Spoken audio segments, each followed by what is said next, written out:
Smoke drifted through the shattered canyon as dawn painted the sky in shades of red and gold. Ethan knelt beside Lyra, her body trembling. Her silver veins flickered weakly, fading with each breath. The air was thick with energy residue from the battle. The ground still hummed with the echo of her last strike. He looked up, watching the massive Crimson Empire ship hovering above them. Its engines growled like thunder, beams of red light scanning the canyon floor. "They're not done," Ethan said quietly. Lyra's eyes opened halfway, her voice soft and tired. "Voss was just one of them, the ship. It's the command vessel. If they can't take me back, they'll erase everything instead." Ethan tightened his grip on her hand. "Then we make sure they don't get the chance." She gave a weak smile. "You talk like a soldier." He shook his head. "I'm just a mechanic who's tired of fixing things that others break." Suddenly, a deep voice echoed from above. "Lyra Unit. Surrender your core," the ship's speakers boomed. "Your rebellion ends now." The ground vibrated as pods began to fall from the sky, landing around them, heavy troopers in crimson armor stepping out. Their weapons raised, Ethan stood up, his plasma wrench in hand. He knew he couldn't win a fight like this, but he refused to back down. "Stay behind me," he said. Lyra's weak laugh escaped her lips. "Ethan, you're standing in front of a dying bomb." He looked at her, confused. "What do you mean?" Her voice broke. "The nanites inside me. They're unstable now. The energy core's reaching overload when it releases. The blast will destroy everything within miles." Ethan froze, the reality sinking in. "There's got to be another way," he said quickly. "We can drain it, stabilize it." She shook her head slowly. "No, it's too late. The only way to stop the Empire is to take their ship with me." She tried to stand but stumbled. Ethan caught her, his voice shaking. "I'm not letting you go through this alone." She looked up at him, her eyes glowing faintly blue. "You already gave me more than I ever had. A choice, a name, a reason." Above them, the ship began to charge its main cannon, a blinding red glow gathering beneath its hull. "They're going to fire," Ethan said. Panic creeping in, Lyra looked toward the sky, her face calm now. "Then let's end this together." She placed her hand over his, the metallic light from her skin flowing into his palm like warmth. "When I trigger the core, you'll have 10 seconds to run." He shook his head violently. "No, I'm staying." Her expression softened, tears glimmering like liquid silver. "You humans," she whispered, "always trying to save the ones who are already gone." Before he could argue, she pressed her forehead to his, whispering something in a language he didn't understand. Her body began to glow, brighter and brighter, the silver veins turning pure white. The troopers opened fire, but their shots dissolved in midair as her energy expanded. Ethan stepped back, shielding his face from the blinding light. "Lyra!" he shouted, but her voice was gone. Only her final words echoed through the air. "I'm not dirty anymore." The explosion that followed lit up the sky like a newborn sun. The battleship was torn apart in seconds, the shockwave sweeping through the canyon. Ethan was thrown to the ground, the world vanishing in sound and light.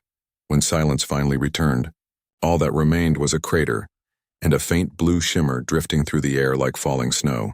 Ethan slowly stood, his body bruised but alive. He looked at his hand. One small spark of light rested on his palm, warm and glowing. He smiled faintly, whispering into the wind. "Guess you finally cleaned up the mess, huh?" As the dawn broke over the horizon, the wind carried her voice one last time, soft, distant, and full of peace. "I'm free now." Ethan looked up at the rising sun, knowing that somewhere, in the quiet between the stars, Lyra was finally home. The tunnel was narrow, dark, and filled with the echo of their footsteps. Ethan led the way with a flickering lamp, guiding Lyra deeper underground. Dust fell from the ceiling each time the surface rumbled above them. The explosions were getting closer. The Empire's soldiers were sweeping the area, searching for any trace of life. Lyra's breathing was uneven, her skin dimly glowing beneath the thin layer of dust. "They're using orbital scanners," she said weakly. "They'll find us soon." Ethan kept walking, his grip firm on her arm. "Then we'll make it hard for them to catch us." They reached a small chamber, an old mining control room buried beneath the outpost. Rusted panels lined the walls, and a broken holographic map flickered to life when Ethan kicked the console. He saw multiple red dots moving across the terrain, closing in fast. "They've surrounded the ridge," he muttered. We're trapped. Lyra leaned against the wall, her face pale. You should leave me here, Ethan, she said softly. They want me. Not you. He turned sharply. Stop saying that. You think I dragged you this far just to throw you away? Her eyes glistened with guilt. You don't understand what they'll do. The Crimson Empire doesn't forgive disobedience. They don't kill. They remake. She looked down at her hands, trembling. If they capture me again, I'll be nothing but a machine. I'll forget who I am, and I'll be the one to kill you. Ethan stepped closer, his voice steady. Then I'll remind you who you are before that happens. For a moment, neither spoke. Only the hum of the old power core filled the silence. Then, a distant metallic screech echoed through the tunnels, the sound of drilling bots breaking through. They had been detected. Ethan rushed to the side panel and began wiring an improvised EMP trap. What are you doing? Lyra asked, giving us a chance, he said. You might be made of circuits and light, but I've got old human tricks. Minutes later, the first drill bot broke through the wall. Its red eyes scanned the room, searching. Ethan shouted, Now! And slammed the switch. A surge of blue energy rippled through the chamber, disabling the bots instantly. Smoke and static filled the air. Lyra stared at him in surprise. You're insane, she whispered. Ethan smirked. Yeah. But it worked. Before they could celebrate, a deep voice echoed through the comms channel. Cold and commanding. Lyra unit, it said. Return to your creators, or your human ally will cease to exist. Lyra froze, recognizing the voice. That's him, she whispered. Commander Voss, the one who built me. Ethan's eyes hardened. Then he's the one we need to stop, she shook her head. You can't fight him, he controls the nanites. He can control me. Ethan didn't hesitate. Then we make sure he doesn't get the chance. The floor trembled again. Dust raining from the ceiling. Lyra looked up at him, her voice barely above a whisper. Ethan, why are you risking everything for me? He met her gaze. Because somewhere out there, someone decided your life didn't matter, and I don't like that. Tears welled in her glowing eyes. You're a fool, she said, trying to smile. Maybe, he replied, but at least I'm your fool. Outside the tunnel, the roar of engines grew louder. Ethan looked at the map again. The battleship had deployed troops directly above them. We have to move, he said. The old mining rails lead to the canyon. If we can reach it, we might have a chance.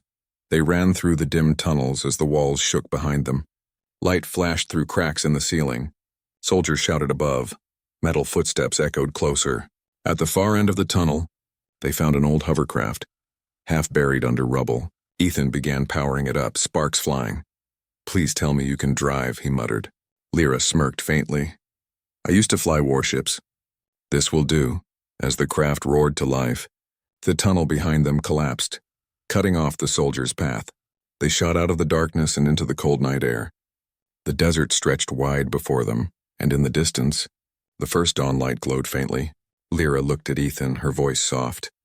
They'll never stop. You know. Ethan gripped the controls tighter. Then neither will I. Above them, the shadow of the battleship followed, silent and deadly. The final confrontation was coming, and both knew there was no turning back now. The hovercraft raced across the wasteland, its engines screaming against the howling wind. Dust clouds trailed behind like ghosts chasing them. Ethan's hands gripped the steering levers tightly, his knuckles pale. The sky above shimmered with the glow of the Crimson Empire's battleship, drifting like a predator ready to strike. Lyra sat beside him, her eyes locked on the horizon, her silver veins flickering faintly. They've released hunter drones, she said, her voice tense. They'll reach us in minutes. Ethan glanced at her. Then hold on. A red flash cut through the clouds. One of the drones fired. The plasma bolt exploded near the craft, sending it spinning. Ethan fought the controls, barely managing to keep it steady. We can't outrun them, he shouted over the noise. Any ideas? Lyra looked at the rear panel of the hovercraft. This thing has an old fusion booster, she said. I can overload it for one burst, but it'll destroy the engine. Ethan grinned. Then it's perfect. She crawled toward the back, sparks lighting up around her as she worked. Once I trigger it, she called out, you'll have 5 seconds to steer clear or we'll vaporize with them. Ethan nodded, his eyes narrowing as the drones grew closer, red lights blinking like eyes of death. 3, 2, 1. Lyra slammed her hand on the circuit core. The hovercraft glowed white hot, and a blinding pulse exploded outward. The shockwave engulfed the pursuing drones, disintegrating them instantly. The craft lurched forward violently, smoke and flames trailing behind. When the air cleared, the desert was silent again. Only the hum of the dying engine filled the air. Ethan coughed, his vision blurry. "Lyra?" he called. She was slumped against the wall, smoke rising from her hands. "Still here," she whispered weakly. The craft coasted to a stop near the edge of a canyon. The engine gave one final sputter and died. They sat in silence for a moment, only the faint whistling of the wind between the cliffs breaking the quiet. Ethan climbed out and looked down at the canyon. It stretched for miles, a labyrinth of shadows and glowing minerals. "This might be our chance," he said. "They'll lose scanner contact down there." Lyra struggled to stand. "And if they don't?" she asked. "Then we make them regret finding us," he replied.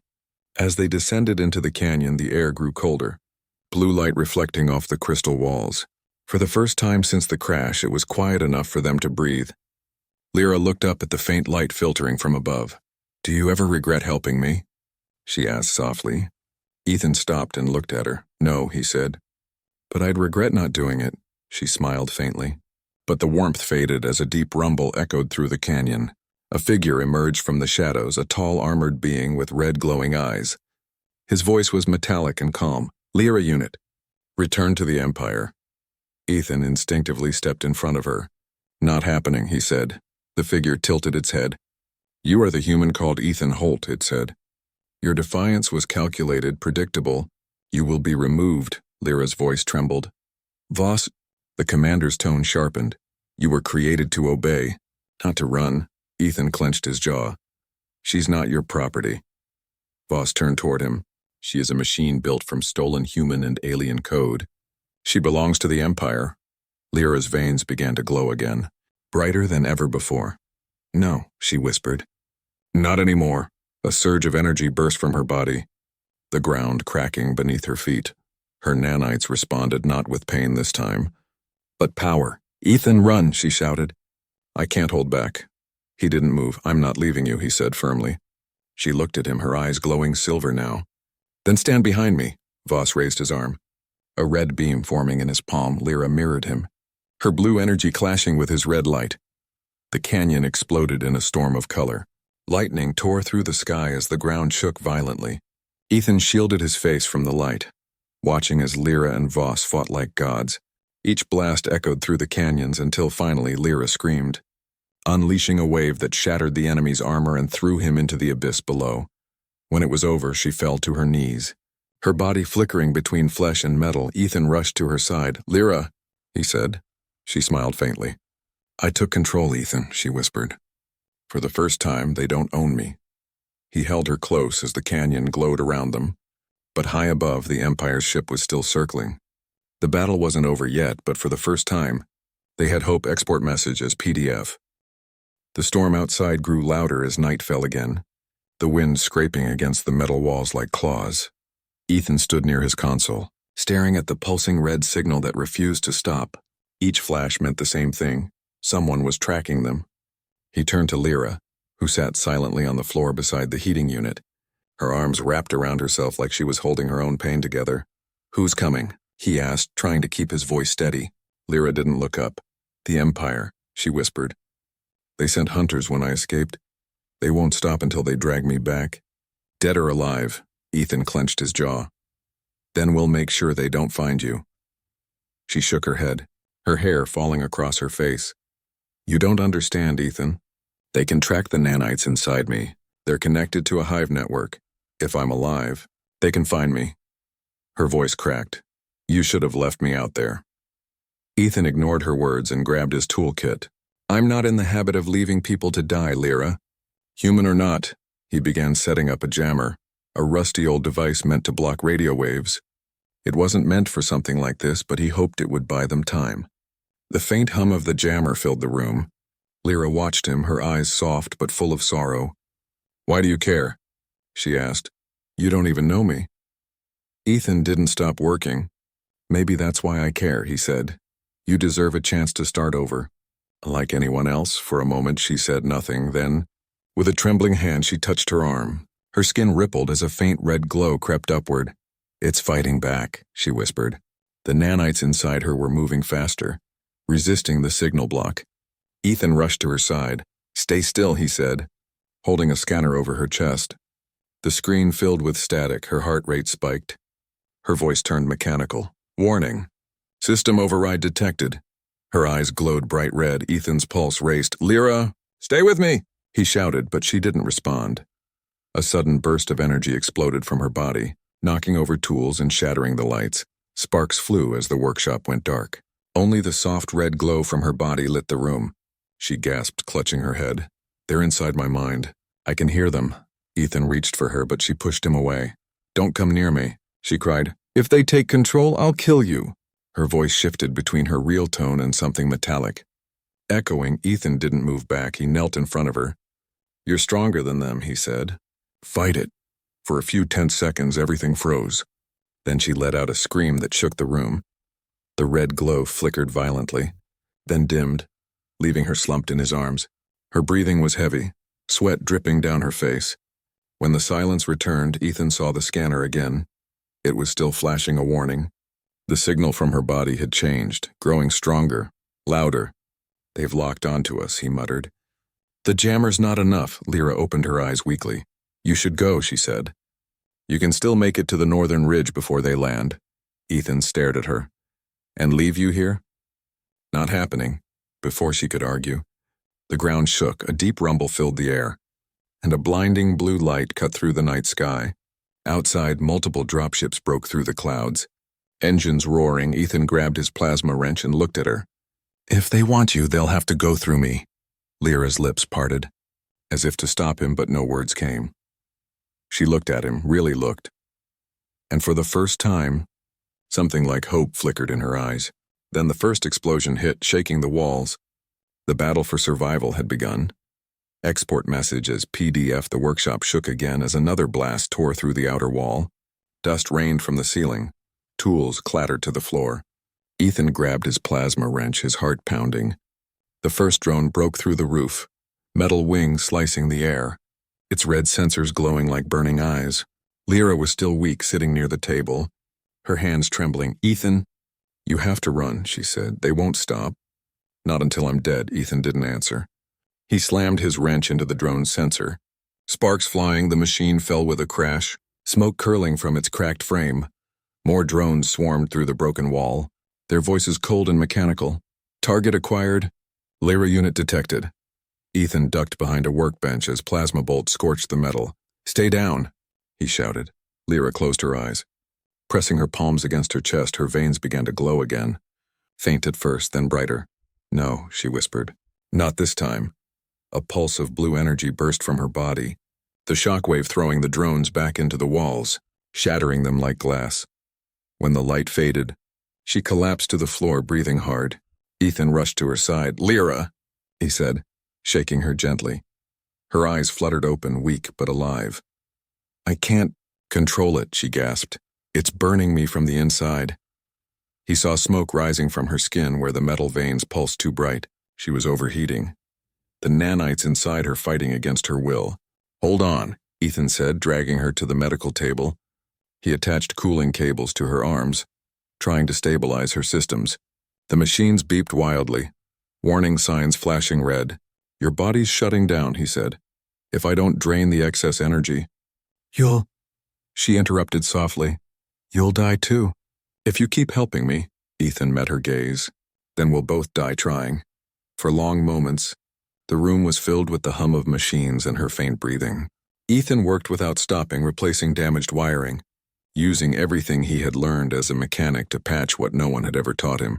Slowly, the red light in her veins dimmed, her temperature dropping. When she finally opened her eyes again, she whispered, "Why?" Ethan smiled tiredly. "Because you needed someone." Before she could reply, the sound of engines thundered overhead. Ethan looked out through the cracked roof and froze. A massive shadow passed across the ground. A battleship, its red insignia glowing against the storm clouds. Lyra saw it too. Her face went pale. "That's the Crimson Empire's command ship," she said. "If they've found me, it means the others are near." Ethan frowned. "Others?" She nodded. "They made 5 of us, hybrids. Weapons in human form. I was the only one who escaped." He tightened his grip on his wrench. Then they'll come for you themselves. Outside, the ship's lights scanned across the rocky ground. Searching? A voice boomed through the air, mechanical and deep. Lyra unit, surrender your host and your protector, or both will be eliminated. Ethan stood frozen, then turned to her. What does that mean, your host? She looked down, guilt in her eyes. It means they can use me to take control of anyone close enough. Before Ethan could react, the power flickered. The ground trembled again as heavy footsteps approached from outside. The Empire's soldiers, armored and silent, closing in. Ethan helped Lyra stand. We can't stay here, he said. There's an old escape tunnel under the generator room. She nodded weakly. Leaning on him for support, her touch was cold but alive. Ethan, she whispered as they moved toward the door. If I lose control again, you have to promise you'll end it. He looked at her, his eyes steady. Not happening, he said. You're getting out of this. Behind them, another explosion ripped through the workshop. The heat, the smoke, the chaos, it all blurred into one moment. And as they disappeared into the darkness of the tunnel, the sky above filled with red light. The war for one broken hybrid's freedom had just begun. Export message as PDF, you said. The night was cold and silent, the kind of silence that felt alive, like it was waiting for something to happen. Ethan sat alone in his workshop on the edge of the barren moon, surrounded by old tools, broken droids, and the hum of tired machines. He had lived there for years, fixing what others abandoned, and talking to himself more than any living soul. But tonight was different. Something heavy filled the air. A strange signal flickered on his radar, weak but steady, like a heartbeat from the dark. He stepped outside, his boots crunching against the red dust. The sky above was full of dead stars and distant flashes of lightning from the storm belt. He followed the signal across the ridge until he saw it. A small crash site. Smoke rising in thin lines. In the crater lay a metallic pod, half buried, glowing faintly blue. It didn't look human, its design smooth, almost organic. Ethan approached carefully, his pulse racing. The pod door was cracked open and a soft sound came from inside. A whisper, fragile and broken. I'm dirty. Inside and out, the voice said, barely audible over the wind. He froze. The voice didn't sound robotic, it sounded alive. He knelt beside the pod and pushed the door open wider. Inside was a body covered with a dark blanket, shaking slightly. The air smelled like burnt metal and ozone. Slowly, he reached forward and lifted the blanket, and what he saw made his breath catch in his throat. The creature beneath was a woman or something close to one. Her skin shimmered faintly with silver veins that pulsed like liquid light beneath the surface. Parts of her body were covered with black dust that looked like ash. But it moved like it was alive, spreading and retracting as if breathing. Her eyes opened suddenly, glowing pale blue. She stared at him, terrified, her lips trembling as she whispered again. Don't touch me. It spreads. Ethan's mind raced. He had heard rumors of hybrid beings, half living, half machine soldiers from the ancient wars. All were destroyed long ago. No one believed they survived. Yet here one was, dying in his arms. He ignored her warning and wrapped his jacket around her anyway. You're safe now, he said softly. I'm not leaving you here. She tried to resist, weakly shaking her head, but then her body went limp, unconscious. Ethan carried her back through the storm, the cold wind cutting into his face. The journey was hard, but something deep inside him refused to stop. When he reached the workshop, he placed her gently on the table. The lights flickered as he activated the med scan. The results made no sense. Half her readings were biological. The other half were mechanical. Her blood shimmered like mercury, and her heartbeat was irregular. Like static interference, he cleaned her wounds, wiping away the black dust with trembling hands. Each time he touched her, tiny sparks danced on her skin. She flinched once, whispering in her sleep, "It's inside me. Don't let it win." Ethan didn't understand what it was, but he knew one thing. Whatever she was fighting, it was killing her. He worked for hours, trying to repair her broken circuits and stop the spreading infection. Outside, the storm raged harder, lightning lighting up the dusty windows. When he finally sat down, exhausted, he noticed something strange on his console. A faint pulse of energy coming from her body. It was a signal repeating every few seconds. He didn't know it yet, but that signal had already reached someone far away, someone who was now coming for her. Ethan looked at her peaceful face as she slept, wondering who she really was. The whisper echoed again in his mind. I'm dirty. inside and out. He didn't know what those words meant, but somehow, he felt they were just the beginning of something much bigger, something that would change both their lives forever. Export message as PDF when the first light of dawn touched the dusty horizon. Ethan woke to the soft hum of his workshop. The girl, or whatever she was, still lay on his repair table. Her breathing was shallow but steady now. The strange black dust on her skin had faded in some places, revealing smooth, pale flesh with thin silver lines running across it like tiny rivers of light. Ethan stared at her, still unable to believe she was real. After hours of silence, her eyes opened, bright and alert but filled with fear. She tried to sit up and Ethan quickly steadied her. "Easy there," he said softly. "You're safe here." She looked around the workshop, confusion mixing with exhaustion. "Where am I?" Her voice was hoarse. "My name's Ethan," he replied. "You crashed near my outpost. I brought you here." For a moment, she just stared at him, then whispered, "You shouldn't have. They'll come for me." Ethan frowned. "Who?" She didn't answer right away. Her eyes flicked to her arm, where the metal veins pulsed faintly beneath her skin. "Everyone," she said quietly. "I'm not supposed to exist." She tried to stand, but her legs gave out. Ethan caught her before she fell, feeling the strange warmth coming from her body. It wasn't normal heat. It pulsed, like static under his skin. "You need rest," he said, guiding her back to the table. "And maybe a story to tell me." Her gaze drifted toward the ceiling, her voice distant. "My name is Lyra. I used to be part of the Crimson Fleet." Ethan froze. The Crimson Fleet, an alien empire known for cruelty and experiments. "I was a pilot," she continued, "but they didn't trust us to stay loyal. So they changed us, mixed our bodies with machines, forced us to obey, but something went wrong. I broke free." Ethan felt a chill. "Those experiments were banned centuries ago," he said. She gave a sad smile. "Empires never stop what works for them." She lifted her hand, showing a glowing mark on her palm. "This isn't a tattoo," she said. "It's a command seal. It lets them control me if I'm too far from their reach, but it's failing now. That's why I ran." Her voice trembled. "But the nanites, they're still inside me. They're spreading, trying to finish what the Empire started. I'm dirty, inside and out." Ethan stared at her arm, seeing the faint red glow pulsing faster. "Then we need to clean you up," he said simply. She looked at him in disbelief. "You don't understand. I'm a weapon, not a person." He shook his head. "You're someone who needs help." "That's all I see." For the first time, her eyes softened. "Humans," she whispered, almost with wonder. "You still care even when you shouldn't." Ethan began scanning her body with his old med tool. Every reading told him something impossible. Her heart rate was linked to an energy core, her cells fused with nanotech.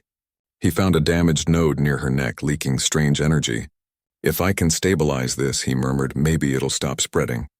Lyra watched him work, her expression unreadable. "Why are you doing this?" she asked. "Because I can," he replied, "and because no one else will." Hours passed in tense silence, the hum of machinery echoing through the small workshop. Finally, the spreading red glow began to fade. Lyra let out a slow breath. "It's quieter," she said softly. "The noise in my head," Ethan smiled. "Good. Maybe we can keep it that way." But as he spoke, his console beeped sharply, a warning flashing in red letters. "Incoming signal detected." Lyra's face went pale. "They found me," she whispered. Her eyes met his, full of fear and guilt. "You should run, human, before they burn this place to the ground." Ethan glanced at the radar, then back at her, his voice calm but firm. "Not without you." Outside, the sky began to darken again, and in the distance, faint shapes moved through the clouds. The hunt had already begun. Export message as PDF.